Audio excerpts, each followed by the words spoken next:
After a brief stay in Las Vegas, we forged on to the Grand Canyon. We stayed at a fairly rustic set of cabins right at the north rim. Just in front of these cabins was a trail that led down to the canyon floor. As I have just related to you, no one in our family could be considered a hiker. Dad and I started down into the canyon the next morning, but we were mindful that for every step we dropped into the pit, we would have to climb back up. I doubt we went even 1 mile down the trail. In spite of the fact that it was summer, our stay at Grand Canyon was marked by cool, very dry air. It was a good thing that Mother, always prepared for being cold, had packed some warm clothing. The next stop was Bryce National Park. In spite of my beginning to feel that once you had seen one natural wonder, you had seen them all, Bryce was something special. The wind-sculpted rock was a sight to behold. Once again, we hoofed it over some narrow trails with a very knowledgeable park ranger. This time, Mom and Steve tagged along. Since we were not descending to vastly lower terrain as we did in the Grand Canyon, this hike was a snap. The ranger could have fooled anyone and passed himself off as a Ph.D. geologist from some famous university. I already knew something about earth science, having taken a course in physiography as a freshman at Plainfield High School. I found the discussion about wind-carved rock most interesting. The last major stop, if you don't count Rocky Mountain National Park on the way home, was Zion National Park. This, too, was a wind-carved wonderland. However, by this time, I was getting just a touch jaded by the glories of Mother Nature. In fact, I was beginning to yearn for my return to Syracuse University and the thrill of being a sophomore, a real upperclassman. So from Utah, we drove back through Denver, across the high plains, traversed the Midwest, and finally arrived back in Plainfield, New Jersey. This concluded the last whole family vacation. I finally got to see a World's Fair for myself during the summer of 1964. After years of hearing Dad tell the story of the 1939 fair, we were psyched to see one for ourselves. I found the experience thrilling and up to Dad's memory and description. I share Dad's love of the world of the future. From the early 1950s, I had followed space exploration at places like White Sands, Huntsville, and of late, Cape Canaveral, Florida. The year before, I was introduced to computer programming on the IBM 7044 at Syracuse. Therefore, your humble narrator was excited to catch this peek into the future that this tract of land in Flushing Meadows afforded. I know this is a story about Dad, but permit me one comment on just a few of the things that impressed me about this fair. Many of the industrial pavilions were built by Walt Disney. A few of them are still on display at Walt Disney World today. The animated characters in the GE Carousel Theater and Illinois' Abraham Lincoln live on today some 50 years after they were fashioned. The rides were interesting to me, but the real thrill was to spend time looking at the lesser displays, such as the IBM Pavilion's display of that company's machines. The handwritten number recognition machine, which became part of the Postal Service's zip code reading system, was of particular note because the display gave a good explanation on how the thing worked. The Bell system had a demonstration of picture phone. I marveled at the ability to see the person at the other end of the call. It is only recently that you can do this at reasonable cost using the Internet. The fact that this can be done stands in stark contrast to how few people want to use this capability. It is one more example of how different I am from other people.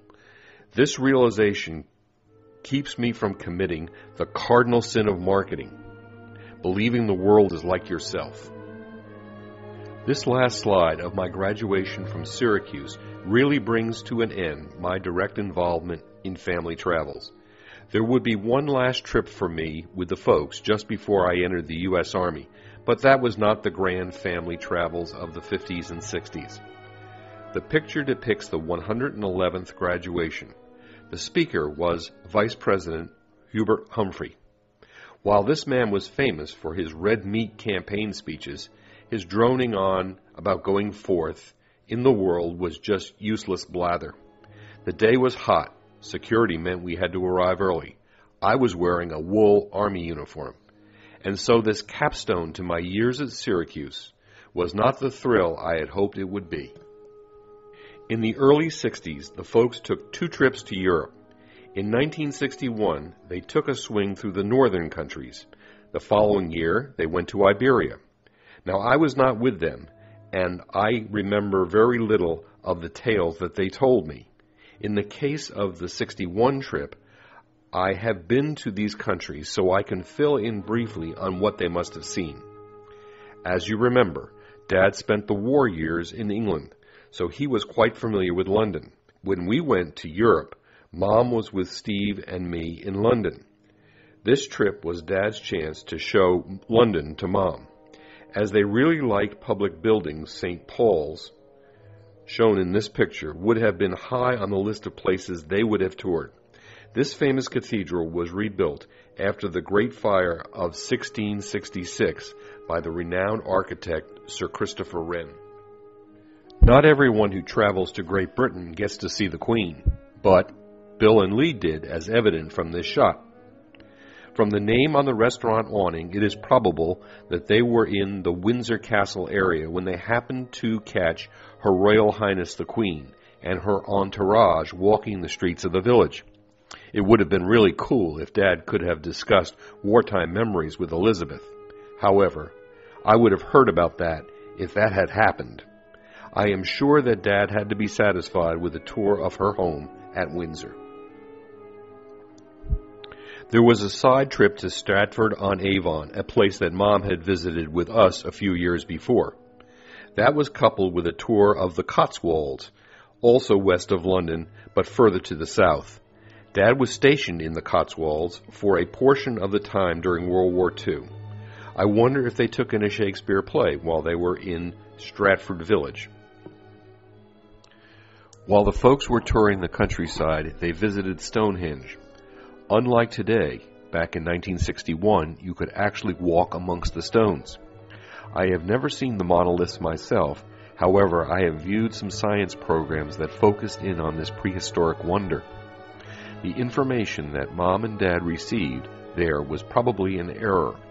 Back in the day, people thought that Stonehenge was built perhaps by the Druids. If this was the case, the earliest date for Stonehenge would have been 2,200 years ago.